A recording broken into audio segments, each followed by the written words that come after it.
Mr. Haslock, Joe, it's been a long, long time since we casted about God. the Kast continues.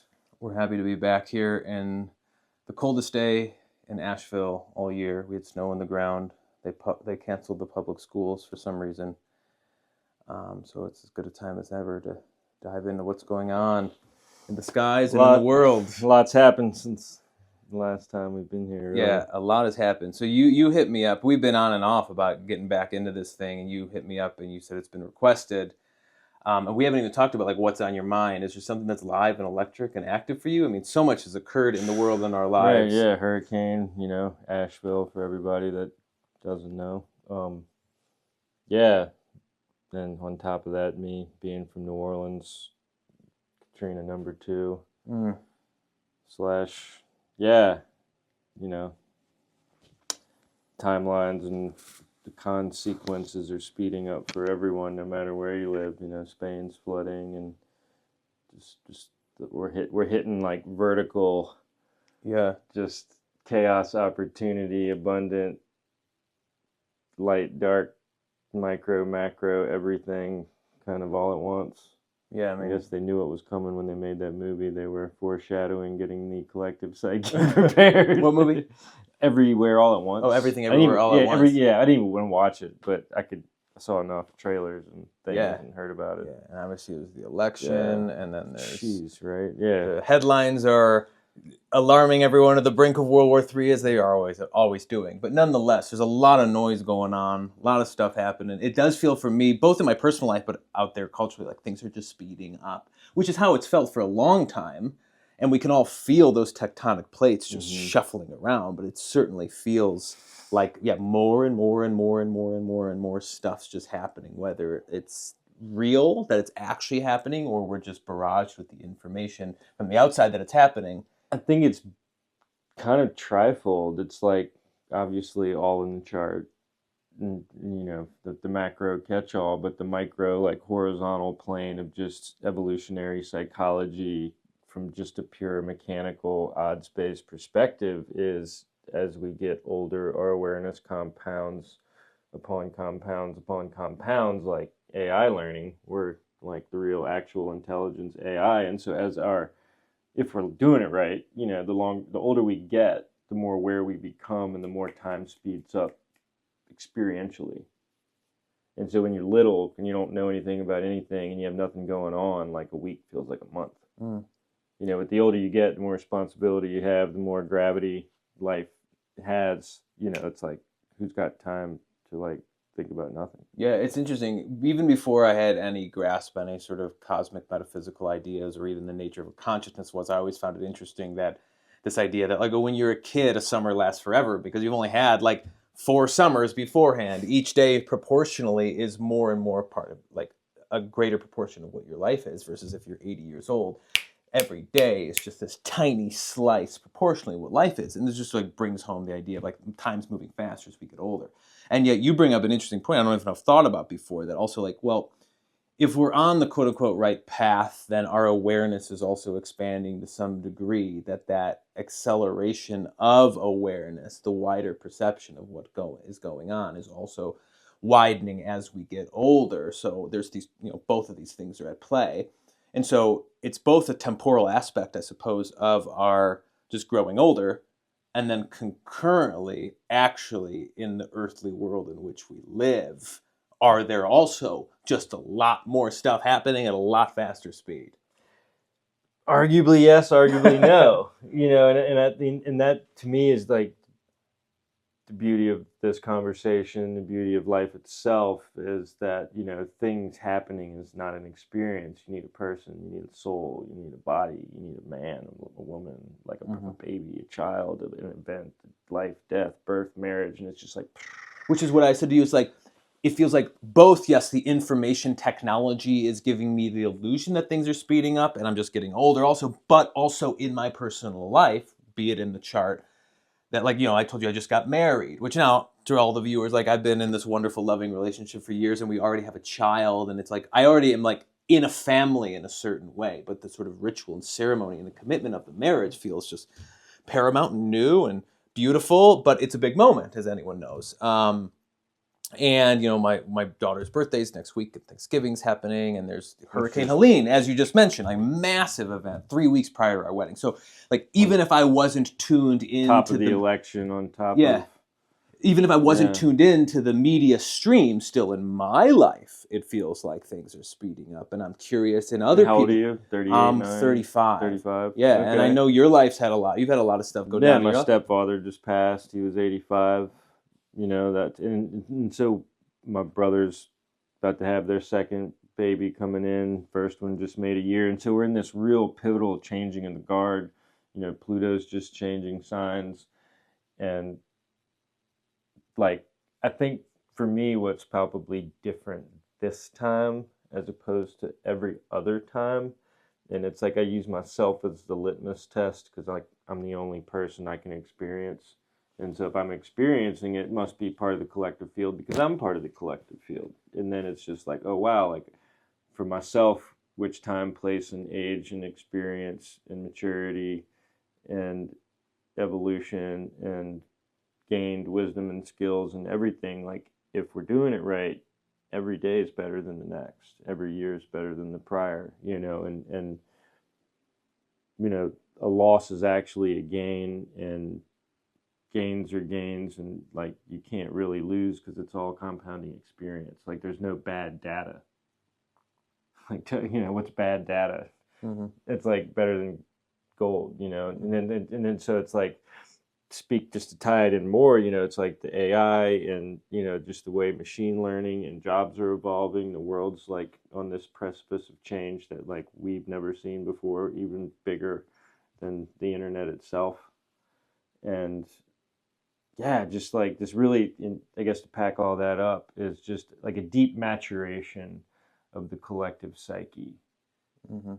Pluto Capricorn, and if you're Western, it's Aquarius, but um, like even yeah, just with the election and the people getting what they want, whether you believe it or not. But it's just like we're claiming our power back. Where does that fall astrologically? That note of it, that Power back. yeah, the people got what they want, although some people didn't get what they want. But there's a sort of collective momentum forward into screw all this nonsense and noise and wokeness and all the political, social, cultural stuff that's been going on, and you've got That's the sort of Pluto Capricorn. yeah, Pluto, plutonium, explosive.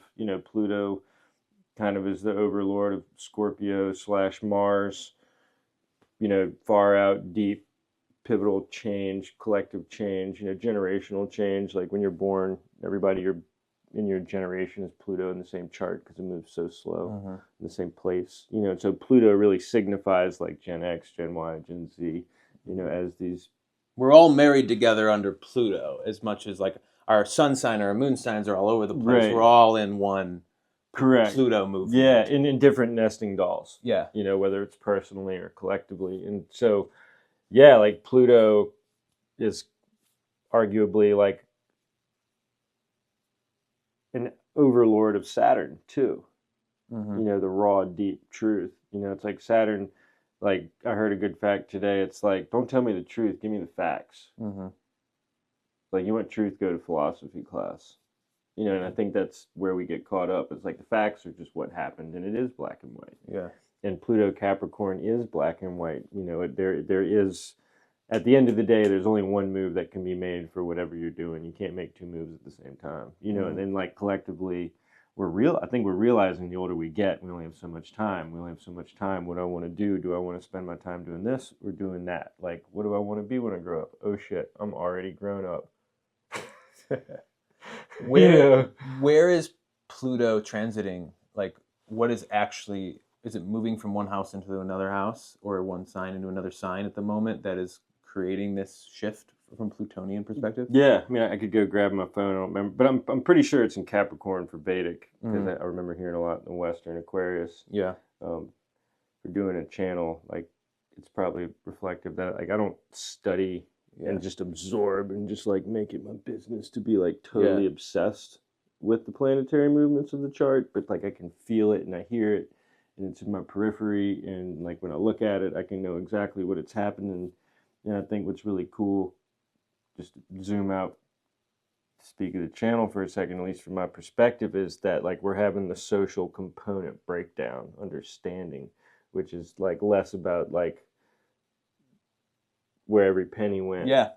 And You that's been, over, we did some early episodes of this, and I'm getting my head and hands around astrology. And, I come in and out of it in sort of phases of intrigue. It's been a little while since we've done another one, but it's still an active part of my life, and particularly im- observing the way, for me, particularly the moon cycles operate and the transits. Just sort of checking the chart from time to time and just feeling it all out. And what I found is, increasingly, I don't always have a finger yet on the specific adjectives or a way my mouth can describe what any of the signs or the planets are, but there's a sort of sense or a felt essence, a sort of gestalt. When you say Capricorn, I don't think I would be able to describe to you specifically, this is Capricorn, but enough engagement with astrology has offered me just this like feeling broadly of what it is. And as one starts to become more astrologically adept, certainly that sharpens into greater definition. Say the word.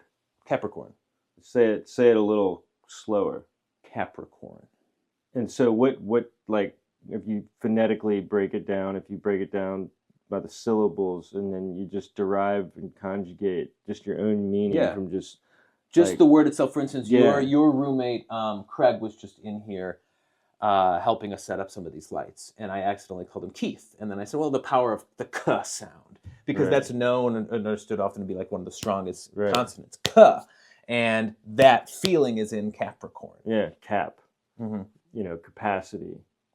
The conductor, like the cap, like you wear the hat, the manager, the placeholder of position.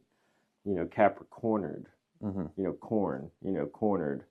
And so it's like the manager has to corner the position to make sure the capacity of the placement is fulfilled. Or what's the capacity? Like Capricorn measures capacity everywhere. Like they don't make the rules and they're not doing the job, but they're like the ones and zeros. So it's 10th house, Capricorn, Saturn, hard work. And it's just like once you keep the ones and zeros binary code, just the data, the digits, the commerce, the money, the change, the exchange. And so Capricorn is really that pivotal global economic commerce shape shift that we're in with like BRICS and Brazil, Russia, India, China, South Africa, like plus 100 more countries are basically giving the IMF and whatever dark overlords that are controlling the money the middle finger if there is a light side to the thing and it's just not dark side.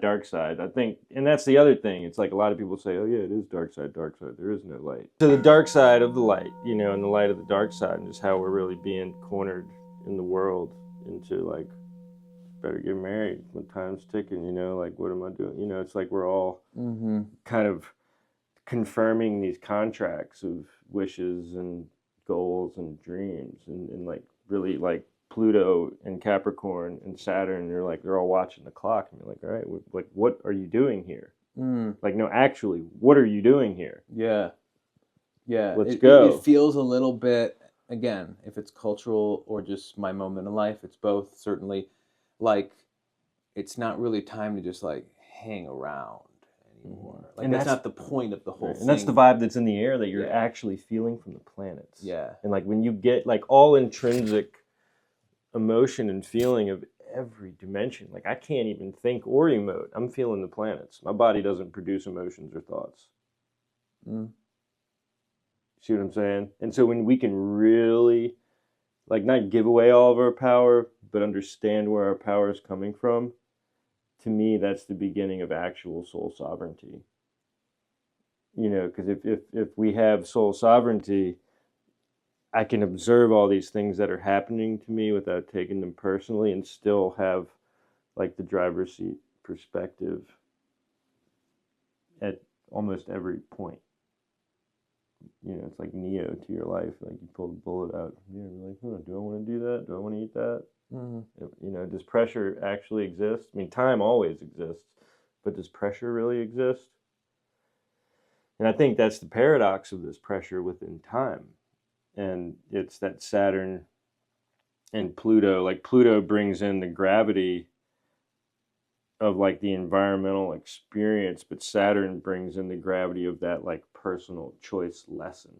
Mm-hmm. You know, Pluto's the collective like burning bush around you, but okay, how does it relate to me? And that's like your Saturn, right? Where Yeah. Pluto is a catch-all for all of us, but Saturn's the individual karmic positions we all uniquely have.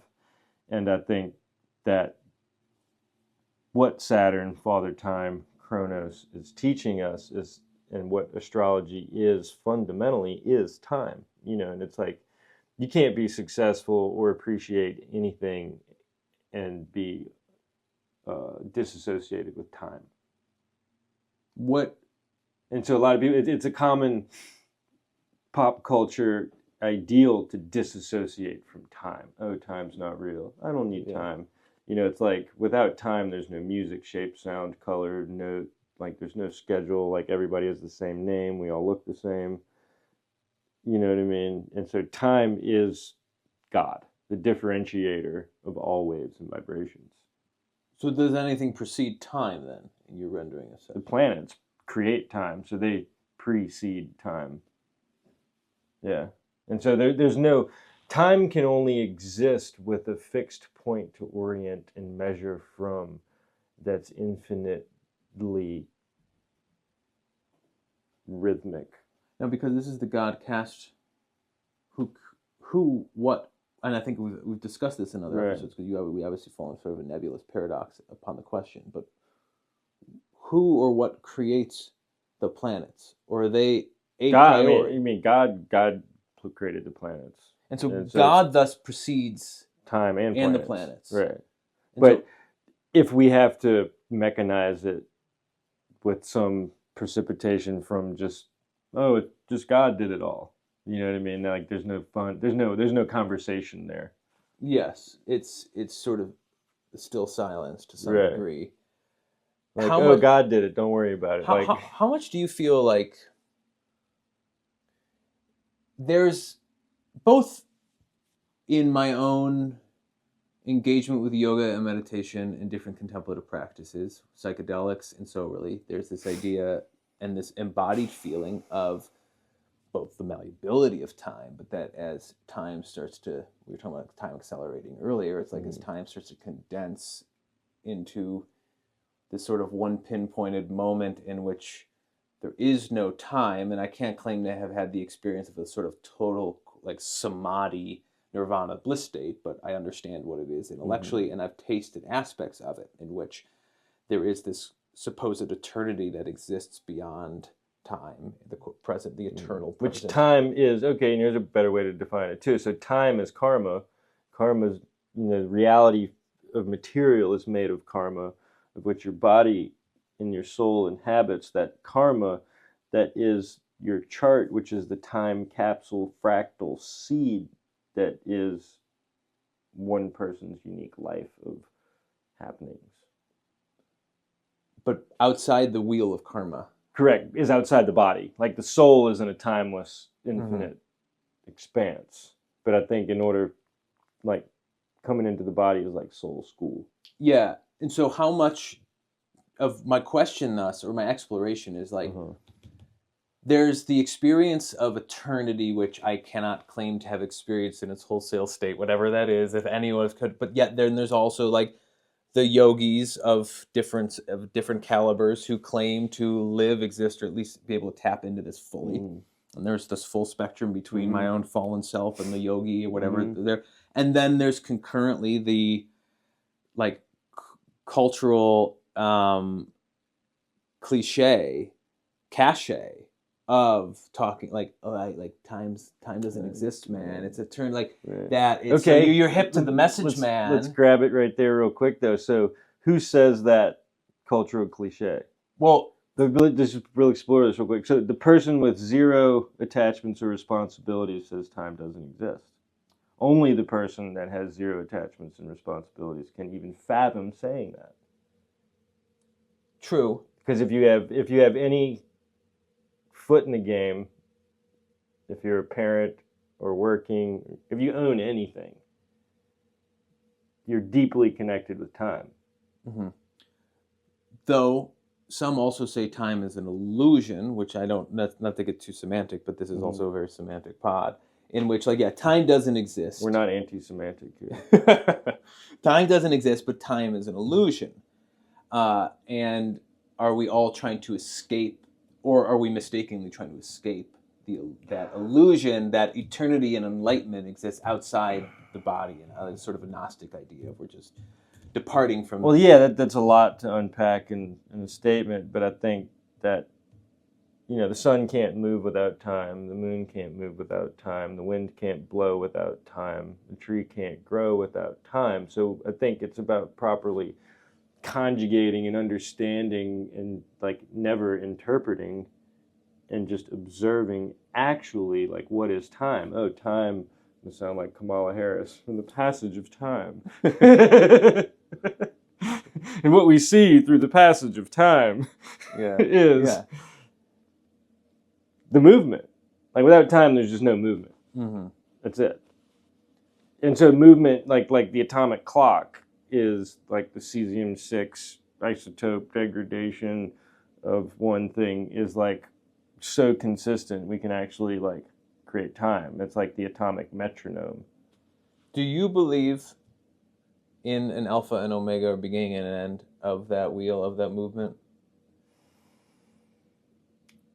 I don't believe in belief. Things are or they aren't. There's probability for everything. And I think, you know, of course there's alpha and omega, sun and moon. I mean, to me, the astrology is the archetypal distribution of alpha, beta, omega, theta, gamma, delta, sigma, alpha, epsilon. You know what I mean? Like all of that is the time vibrational calendar of astrology.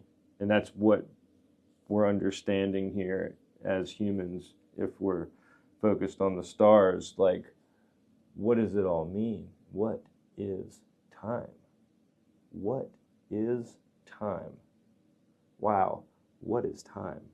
Holy shit, what is time? You know, it's like how many lifetimes, how many thousand lifetimes do we need to like really integrate? Like, how long have we been doing this? You know what I mean? And I think it's hard for some people, easy for some people. Back to the time hippie pop culture, oh, time's not real, but the sadhu says, oh, time's not real, but that must be true. But if the pop culture hippie says it's not true, but I think that one is not living true and one is living true. You know, it's like a sadhu has like done deep inner work, and they're not perfect either, but they still understand and have more wisdom than the young person who's just disacknowledges time. Yeah, and I think, like, to bring all that back, my early foray into spirituality, which whatever that means, and obviously I'm still in an early foray, or as you would say, we've been doing it forever. Who knows what route we want to take? But like, you know, like it's probably basically an atheist up until I was like 26, 27. I mean, not when I was a boy, but in my adult life, when I thought I was intellectually and philosophically aware, I had no idea what was going on, and like never even dealt with the nature of God and reality and existence. And I thought some sort of like super worldly political belief systems were all the way it is. And then, of course, around my Saturn returns, just like boom, like I start to wake up to the meaning and the nature of reality being deeper than what I thought, and so forth. And that idea that like, oh, time's just an illusion was this huge, at least intellectual unlock that I think I wielded for years as the sort of cachet that like, I'm in on the secret, man. I got it. Like, and you almost feel like you sound cool. And now, as you say, it's like, well, we could play games with like what that actually means philosophically and ontologically. But as you're saying, and as I think I agree, like at the end of the day, when you're getting down to life and the nitty gritty of what we're doing here, whether it's being a father or like running a business or going to Egypt or caring for your stepfather, these are things that are taking place in the earthly body, in time, more than anything else. And I think you're right. It's like people that wield that are just, they're just floating through, living a tamasic life, which is obviously in their chart.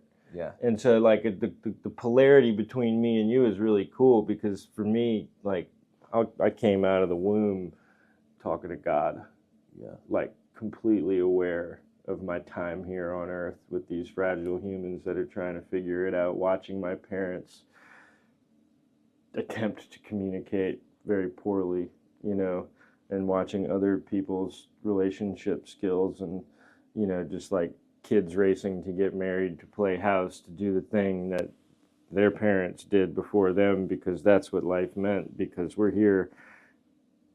Wait, what are we here for? Why am I having kids? Why am I making money? Why am I doing this job? And I think it's like, you won the soul lottery on a really awesome, unique experience to like be an original human. Where for me, it's like I won the lottery on what it feels like a soul to be human. Mm. Yeah. And so I've always struggled with that. It's like it's never been easy for me to pretend like the Matrix doesn't exist and it's all just normal life and fall in and like, is there a God? Like my bell was rung before I got here. Mm-hmm. Like I have zero qualms or like beliefs or doubts about how this world is made. Mm-hmm. There's not one part of me that's confused. You know what I mean? But that's the polarity, that like the contemplation dynamic that we set up. Yeah. Would you say that you feel totally certain of all of your beliefs insofar as I'm cosmic certain orders? I'm certain I don't have beliefs. Got it.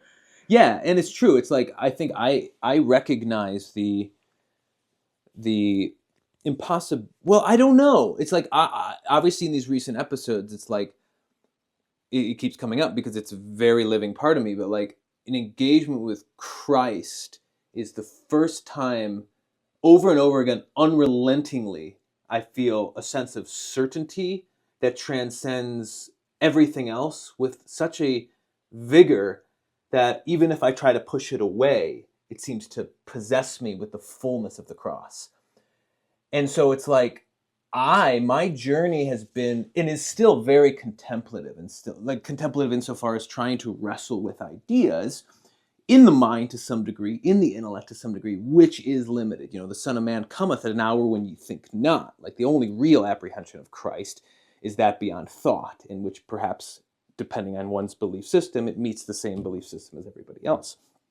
And yet, the constellation of different, as I say, like reality tunnels that I've explored over the years is sort of manifest to me as a belief that I can put on. And I can almost see it, like appear in my world if I choose that belief system. And then you look the other way, you look the opposite way, and another belief system starts to pop up, and you realize there's a malleability to the way things are happening here. And Gemini, moon, yeah, mind, actor, and then that's it. And to me, that's the slippery slope of acting. Like all professions are dangerous, but acting might not be dangerous unless there's a real bullet in the gun. But it's really an internal, like. Like I think a lot of actors can get disillusioned in who's the real them.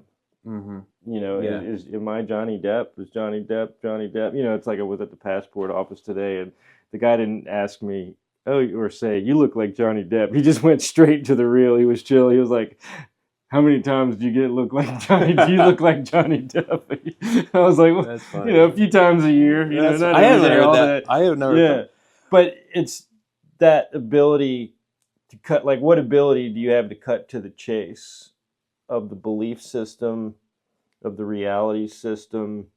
Are you playing a game with others? Are you playing a game with yourself? Are you not playing no games at all? I'm here in the fucking Jedi Soul School, and there are no masks, and there are no false roles on this stage. All of these are such potent questions to me. You bring up acting, and anyone listening, like I was telling Nick before the show, it's like I acted in my early 20s, and then I sort of fell out of it, and I've been acting again, and we could do a whole 3 hours on just acting, because like there's a whole way in which my worldview is formed out of it and is reinterpreted through it. I don't think we can do that all right here, but to get back, like to touch on it briefly, it's like, yeah, my return to acting is to observe the craft now from the vantage point that I have. and understand what the craft is, and that everybody does it differently too. There's Mm-hmm. not one way to do it. And how much of it is actually infusing your mind with something else, which is certain approaches, a method way, but also some of acting in a very nuts and bolts way is just saying the words in a way that's actually not affected by mind games, and observing, as you mentioned, like my own Gemini nature therein. And that's certainly, obviously, part of the fun of Like, making I'm a acting. This performance. can't be Yeah. real. How can that be real? I was acting. Yeah. Well, to some degree. but it's and then here's a fun one too. You know, the character is the care actor. How do you mean by that? Well, the character, the Mhm. care actor. Mm-hmm. You know, it's like everybody's. You know, like care is the act. You know, it's like, what do I care about? What am I acting like I care about? Like, am I a character? Just like the funny Yeah. pun in that word. You know, we're like, what are we caring about? Like, I'm the character, I'm the care actor. Mm-hmm. You know, it's like how am I placing the value, quality, and quantity of like this reality set of experiences versus this reality set of experiences, or like, do they all have the same value even though they're different experiences? And I'm taking this thing fully seriously. Yeah. You know, but there's a whole spectrum of humanity on like who knows this world was made by God and who doesn't know how this world was made at all, but knows for sure there's no God. Yeah. And like everything in between of like we're still wrestling with our own reality and karma, and like, and I think that's what we're here for, and what the chart is for, is like how we digest our own soul's work. Mm-hmm. But we can't even approach that conversation without like a, you know, you got to be on like the fifth floor or something. You know, you got to leave the base level reality and start attempting to dissect and understand and get right, so to speak. You know. Yeah. So where in a world, in a certainty of no beliefs, and it's not that believe that, it's not that I believe that is wrong or incorrect in any way, Mm-hmm. but where does one engage with their own movement? Is it movement towards somewhere, or is it just a flow in the moment without any sort of, I mean, one could say it's like love is there's like love, there's truth. Like, what are the Right. guardrails towards the movement if it's pure uncertainty everywhere you look?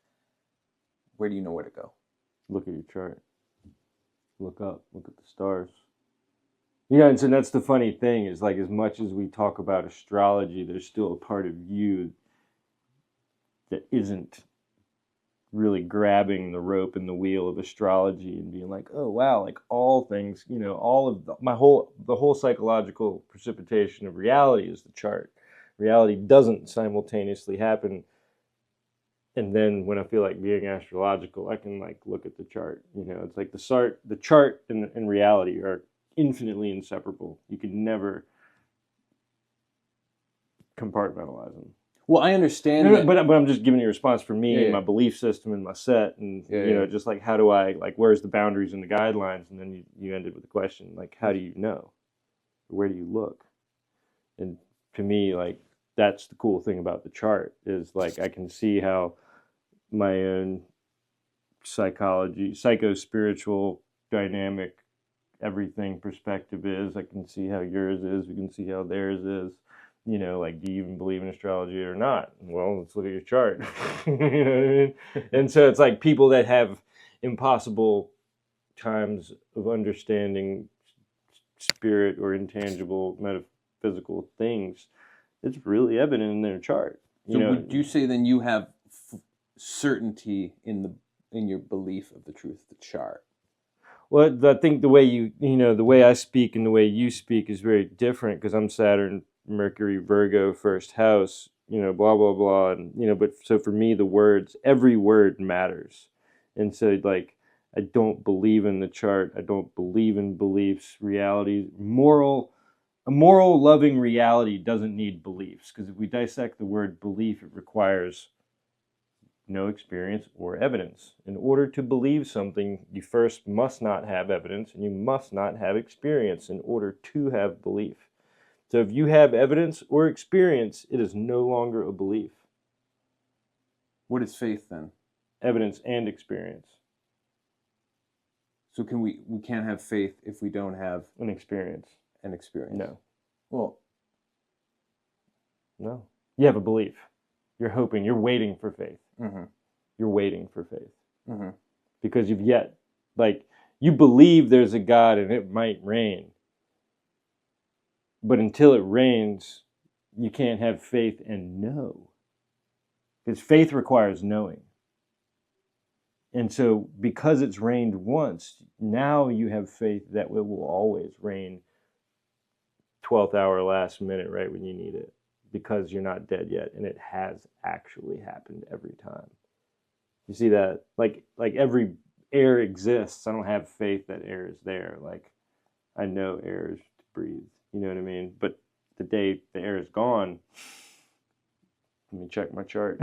You see what I'm saying? And I think, but this is huge for the psychological stability of the collective human psyche, is because we're gaslighting ourselves and others with words we use semantically inaccurately, versus like truth, faith, belief, and then morality, and then law, and then so it's like truth isn't moral, law is not reality, and faith isn't, it's like they're all compartmentalized yet mutually exclusive yet intertwined, but at the same time, like, truth isn't moral. The truth is just the truth. You know what I mean? Or like the facts. You following me what I'm saying? Yeah, but yeah. The truth. So would you, a couple of questions that are trying to unpack a larger, more dynamic question. The word belief seems to be a word that doesn't put its finger on your experience. Correct. Belief leaves everything undecided, and I can't think about it. It hurts too much. I don't really want to talk about it. I'm too shallow. I'm scared. Insert anything. I don't have the time. Use belief. Okay, let's unpack belief. Okay, now let's get into your experiences, which are not beliefs. Would you call those known? You used the term know. Yeah. So there are certain things you feel you know. Well, everything I've experienced, I know. Yeah. But, we could twist that up a little bit, remove the K, and it's now. Mm-hmm. I am. Oh, wait, what? I am. And that's like the biblical strongest phrase. I am. Yahweh, I am. Who are you? I am. Yes. What's your name? I am. Now. Do you believe? No, I am. Do you believe you are? No, I am. I don't believe I am. I am. And so it's like we add words as like displacers and buffers and caveats because we're collectively and culturally we want to be humble to the truth, and we don't want to really stand with the truth. We want to, because we get too close to the truth, then that means we have to be perfect, and I'm a sinner, so we can't, like, we have to point at the truth, but we can't stand with the truth. And anybody that stands with the truth is going to get hung because they're not perfect either. And so it's like, in order to speak the truth isn't the messenger. Even though if you're speaking your truth, you are the messenger of your own truth. You see that? And so it's like when the messenger and the message often get really mixed up in their placement, especially with like propaganda culture and like psychological. Is there anywhere that you think the messenger and the message are one and the same? Personally, yeah. Yeah. I'm the messenger of my message. Uh-huh. And nobody can write my message for me. Nobody can write your message. And so your message, we call that your truth. Mm-hmm. Like the Messiah brings the message. Uh-huh. The messenger, Mercury. And so we each have a subjective message.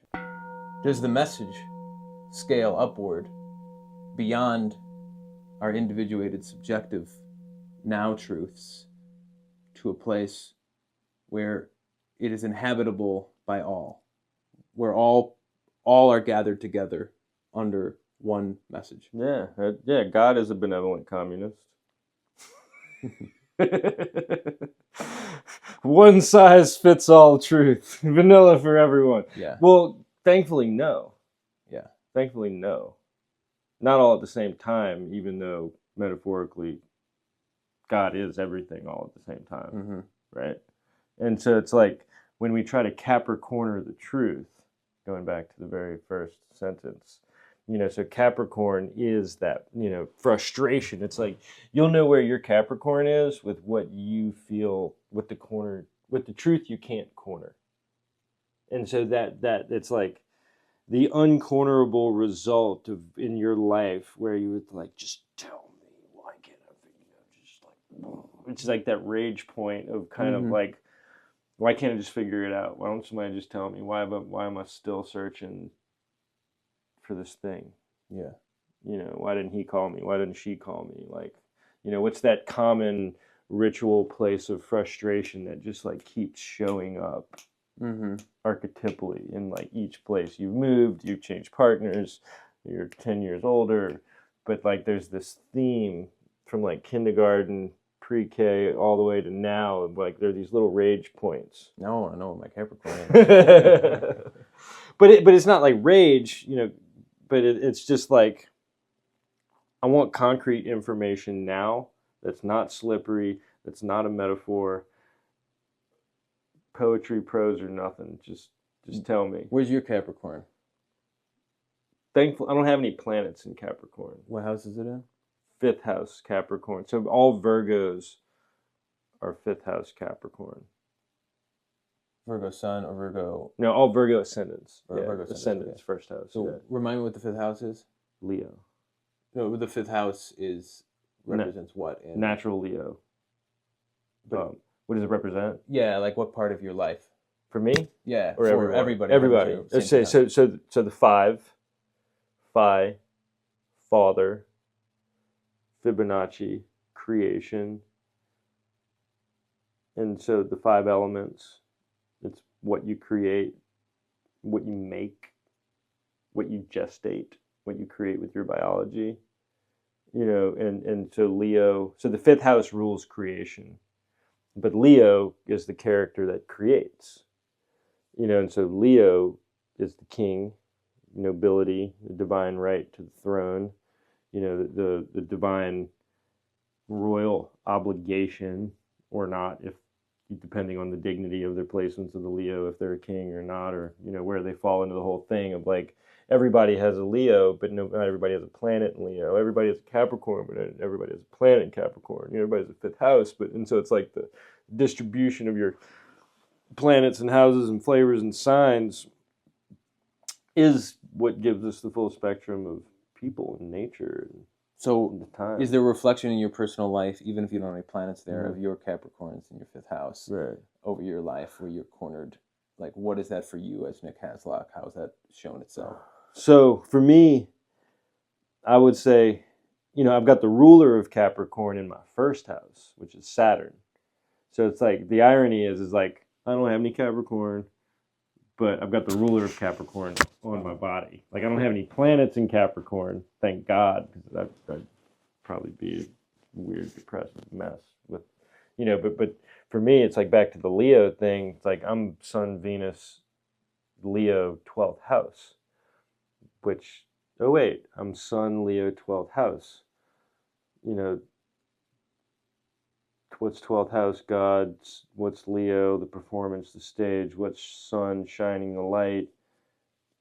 Oh wait, I'm on camera talking about God. You see what I'm saying? Yeah. And so the chart is so beautiful in that way that like I couldn't be a Sun, Venus, Leo on camera talking about God if I had planets in Capricorn. Because, dude, the house isn't clean. Like I got here late, I stayed up. There's a million excuses for me to say I can't do it or to control the situation and not just like royally say I got this. I don't need a script. I don't need to prepare.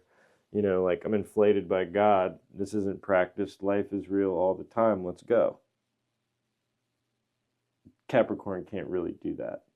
Sorry for all you folks with My Well, my, no, my friend Nick Gertensen has like every planet in Capricorn, and he wasn't even into astrology. I don't know if Nick's been watching this, but like he wasn't even that into astrology. But I checked out his chart, and I was like, I don't know enough to say what's going on, dude. But like every single planet is in Capricorn, and this feels like it's a lot. And he like went and met up with an astrologer to get to the bottom of it. It's funny, you're talking about like that's a Capricorn moment, to like where Yeah. somebody else is feeling, you know. And to be fair, we all have Capricorn, but you know, bless all the Capricorns, you know, it's we all have it in different Yeah. corners, but different areas. But yeah, like hey, it's just talk to God. I don't know. Yeah. So to bring this all back home a little bit to what we kind of started talking about here in terms of the like accelerating nature of culture at the moment. Yeah, we're going hyper macro. We haven't really talked of any like real specific events, but just like Well, are there any more of specific the- events that have occurred, whether it's the hurricane or the election or anything else people have heard about going on in the world that is reflective of all this? all of it.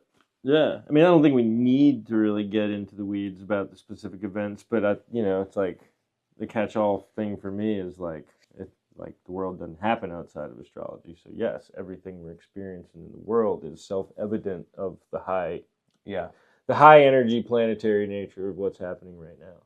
Yeah, which is a crazy crescendo of things. Yeah, you know, I mean, we are in biblical times, like.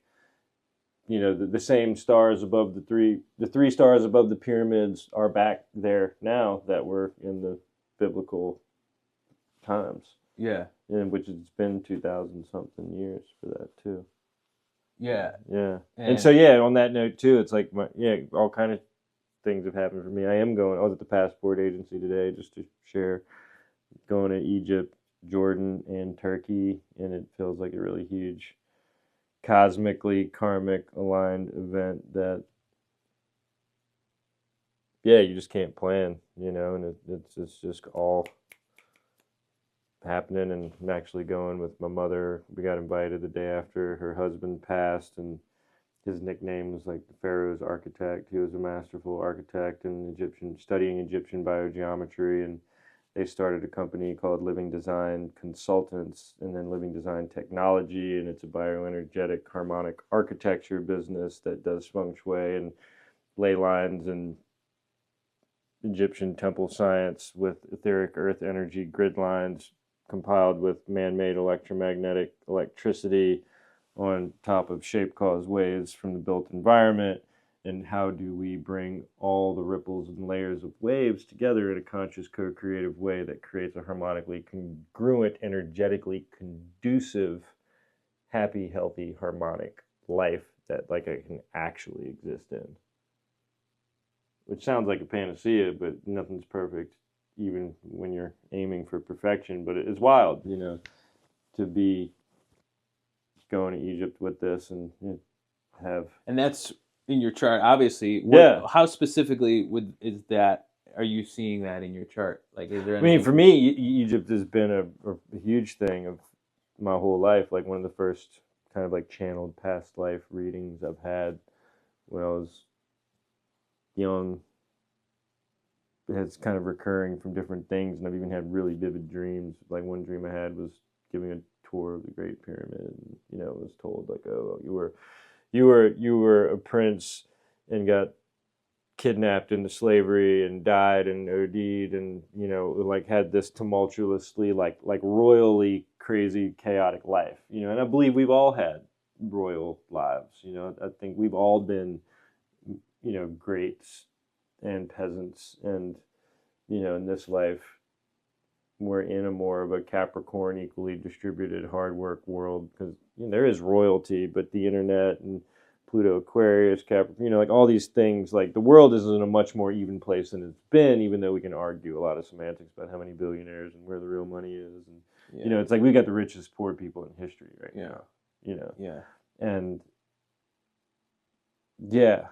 so for me, going to Egypt just to pack all that up, it feels huge. Is there anywhere that you're aware of, like specifically, insofar as like, oh, like, so what? I don't know what house travel. I forget what house travel is, and that you've got that's Jupiter. Okay, yeah. So my son, Sun, Leo, 12th house. Like the 12th house is God, Yeah. spirit, foreign lands. You know, Leo is the royalty. Sun is like the person, the king in the sign. Yeah. You know, and so it's like, yeah, I do have like a refined sense of self. Like they say, the Sun, Venus, Leo is the Renaissance man degree. I am an artist, builder, maker, tinkerer, mystic, esoteric, linguist, and I'm just interested in everything, you know. But also, that's probably my Rahu Gemini in the 10th house that does want to know everything actually about the whole world, and that it is all knowable. You know, there's not a lot of information in this world. You know, there's 5 elements and a couple colors and some animals and things, and there's no reason why we shouldn't really understand everything. Yeah. And that like education is doing us a real disservice by like downplaying intelligence and feeding us like just BS vanilla education systems where like don't teach us about dead historical things, teach us about math and physics and like what this world is made of, so that we can like be effective. But that's a whole nother rabbit hole. And for me, significantly, yeah, it's like I'm 42. I feel like I'm in my prime maturity of where I know what I know, and